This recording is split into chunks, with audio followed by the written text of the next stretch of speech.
ایک وقفے میں جانے سے قبل چند اشعار پیش کرتا ہوں، جی چاہ رہا ہے یہ اشعار پڑھنے کا، اور نبی کریم صلی اللہ علیہ وآلہ وسلم کی بارگاہ اقدس میں پیش کر رہا ہوں۔ سب لوگ ایک مرتبہ مل کر محبت سے درود شریف پڑھ لیجیے۔ خاک مجھ میں کمال رکھا ہے، یہ چونکہ آپ سب لوگ مجھے کال کر کے کچھ زیادہ ہی میری تعریف کرتے ہیں جو آپ کو نہیں کرنی چاہیے، تو میں یہ بتانا چاہ رہا ہوں آپ کو کہ آپ مت کیا کریں میری تعریف۔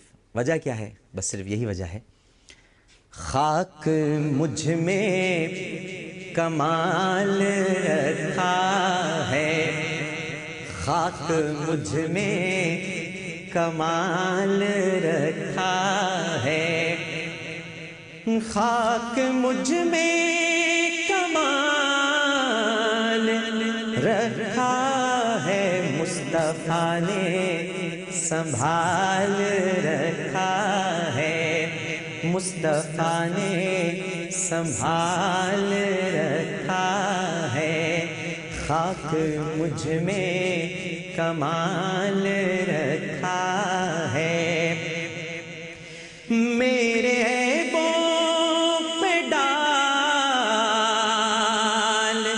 کر پردہ، میرے عیبوں پہ ڈال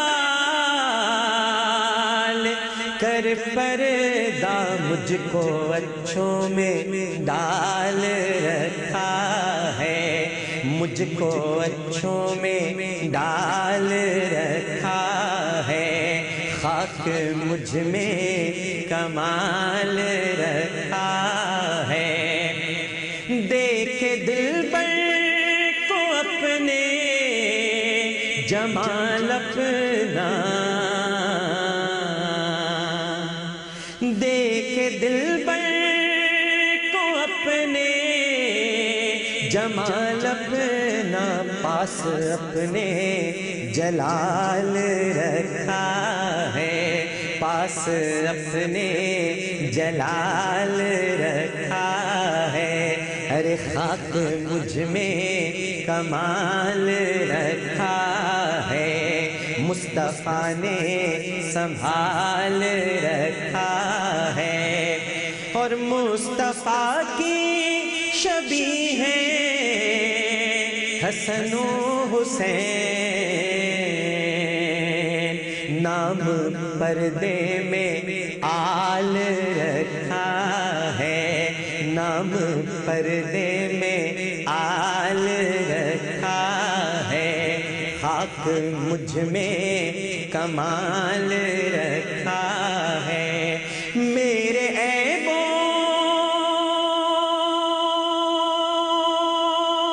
پہ ڈال کر پردہ، میرے عیبوں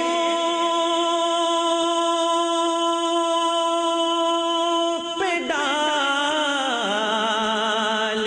کر پردہ، مجھ کو اچھوں میں ڈال رکھا ہے، خاک مجھ میں کمال رکھا ہے۔ ہماری بڑی خوش قسمتی کہ ہمارے ساتھ اس وقت تشریف فرما ہے، ماشاءاللہ رات بھی ہمارے ساتھ موجود رہے، اور آپ کی بڑی محبت، آپ کا بہت پیار، اور آج دن بھر جو ان کی مصروفیات ہوتی ہیں، جو ماشاءاللہ علامہ صاحب کے جلسوں میں شرکت کرتے ہیں، وہ جانتے ہیں کہ کتنے مصروف ہوتے ہیں آج کے دن، لیکن پھر بھی وقت نکالا اور تشریف لائے، ہمارے ساتھ تشریف فرما ہے سواد اعظم اہل سنت حقیقی پاکستان کے سربراہ اور علامہ شفیع اکاڑوی اکیڈمی العالمی کے سربراہ، ہمارے آپ کے سب کے بہت ہی محبوب، بہت ہی پیارے دھیمے لہجے کے مالک، تشریف فرما ہے علامہ ڈاکٹر کوکب نورانی اکاڑوی صاحب۔ السلام علیکم۔ وعلیکم السلام۔ مزاج گرامی بخیر؟ الحمدللہ، آپ کو بہت بہت مبارک ہو جشن عید میلاد۔ الحمدللہ، آپ سب کو بھی اور آپ کے سننے والوں کو بھی عید میلاد مبارک۔ بہت شکریہ۔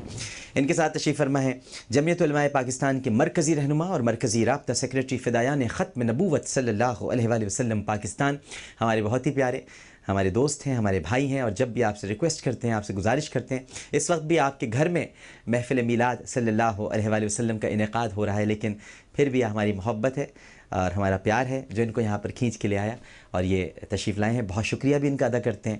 تشریف فرمائے علامہ قاضی احمد نورانی صدیقی صاحب. السلام علیکم. مزاج گرامی بخیر. بہت بہت مبارک ہو آپ کو جشن عید بہت میلاد. مبارک ہو. بلا کسی توقف چلتے ہیں اپنی پہلی کال کی طرف. السلام علیکم. السلام علیکم عامر بھائی. وعلیکم السلام میری بہن. جی عامر بھائی میں شازیہ بات کر رہی ہوں. جی شازیہ, اور اس میلاد النبی کے موقع پہ میں آپ کو بہت بہت مبارکباد. آپ کو بھی بہت مبارک ہو. جی اور میں ایک میسج بھی دینا چاہتی ہوں کہ براہ کرم آپ یہ علماء کرام سے یہ کہیں کہ نا یہ روڈوں پہ جو نکلنا اور لوگوں کو پریشان کرنا اس طریقے سے نہ کیجیے. بے شک آپ عید میلاد النبی منائیں. یہ ہمارا تو ہماری خوشی کا سب سے بڑا موقع ہے, یہ ہماری عید کا موقع ہے. ٹھیک ہے. اور دوسری بات یہ کہ میری ایک کمپلین ہے جی میرے ذاتی حوالے سے. جی فرمائیے. کہ میری شادی کو 16 سال ہو گئے ہیں. جی ٹھیک ہے. اور 16 سالوں میں میرے شوہر نے ہمیشہ سے ہی کچھ نہ کچھ کسی نہ کسی کے کہنے سے میرے پہ مطلب تہمت لگاتی ہی رہے. اچھا جی. تو اور ہر دفعہ انہوں نے مجھ سے معافی مانگی اور سوری کہا ہے کہ اب غلطی نہیں ہوگی. جی تو قرآن اور سنت کی روشنی میں آپ ذرا مجھے بتائیں گے کہ اس کا کیا ہے, مطلب ٹھیک کہ ہے. میرے ساتھ جو ہوا تو وہ غلطی ہے یا اس کا کوئی ہرجانہ ہے, یا وہ یہ بات کی کس طریقے سے تردید کریں, یا جس کے سامنے انہوں نے میرے لیے کہا ہے اس جی کے بہتر. سامنے یہ کہیں کہ ہاں یہ غلطی ہوئی ہے. جی بہتر میری بہن, بہت شکریہ. السلام علیکم. السلام علیکم سر. وعلیکم السلام. کون صاحب بات کریں؟ میں ذوالفقار بول رہا ہوں راوت پنڈی سے. جی ذوالفقار صاحب. میں پہلے تو مبارکباد آپ کو دینا چاہتا ہوں رات کے پروگرام میں. مہربانی. بہت اچھا پروگرام تھا. بڑی اور مہربانی. بہت ایمان تازہ ہوا. بڑی مہربانی. بات میں گزری. اللہ پاک ہمارا وہ قبول کرے, آپ کی بھی کوشش آمین ثم آمین ثم بلند آمین کرے. ثم آمین. ایک سوال میرا آج کے ایک کانفرنس میں دل میں تھا. جی ایک آدمی دین فرما رہے تھے کہ نبی کریم صلی اللہ علیہ وسلم کے دربار میں روزہ اقدس پہ جب ہم درود شریف پڑھتے ہیں تو آپ خود سنتے ہیں, جی لیکن جب ہم دور سے کہیں پڑھتے ہیں تو فرشتے لے کے جاتے ہیں. جی تو اس سے میں تھوڑے سے ساتھ ریفرنس کے طور پہ میں حضرت عمر رضی اللہ تعالیٰ عنہ کا واقعہ ہے جو آپ نے خطاب کے دوران حضرت ساریہ کو فرمایا تھا. اور جب حضرت ساریہ آپ سن سکتے ہیں اتنے دور مصر میں مدینہ پاک کے بعد, حضرت عمر رضی اللہ تعالیٰ عنہ کہ نبی کریم صلی اللہ علیہ وسلم ہمارا درود کیسے نہیں سن سکتے. اچھا جی. بالکل ٹھیک ہے, بالکل ٹھیک ہے, بالکل ٹھیک ہے. یہ بلکہ علامہ صاحب موجود ہیں, اس کا بڑا آپ کو تسلی اور تشفی والا جواب دیں گے. میں علامہ صاحب سے ایک سوال اس میں اور اضافہ بھی کر دوں گا جب ہم یہ دونوں سوالات آپ کے سامنے رکھ رہے ہیں. علامہ صاحب جوابات تو آپ دیں گے, ساتھ ساتھ جو ہماری بہن کی ایک جلسے جلوس کی بات کر رہی تھیں, ایک تو یہ بات ہے, میں یہ سمجھتا ہوں شاید اس طرف ان کی زیادہ اتنی توجہ نہیں ہوگی جو سائلنسر نکال کر لوگ شور کرتے ہوئے جاتے ہیں موٹر سائیکلز پر. ایک تو یہ, اور یہ جو ایک میسیجز بہت آئے, یہ جو ماڈلز بنتے ہیں کعبۃ اللہ کے اور مدینہ منورہ کے, اور پھر وہ ماڈلز رکھے ہیں ان کے سامنے سے لوگ گزر رہے ہیں, کہیں پر تو پیسے لے کے طواف بھی کرایا جا رہا ہے مختلف علاقوں میں.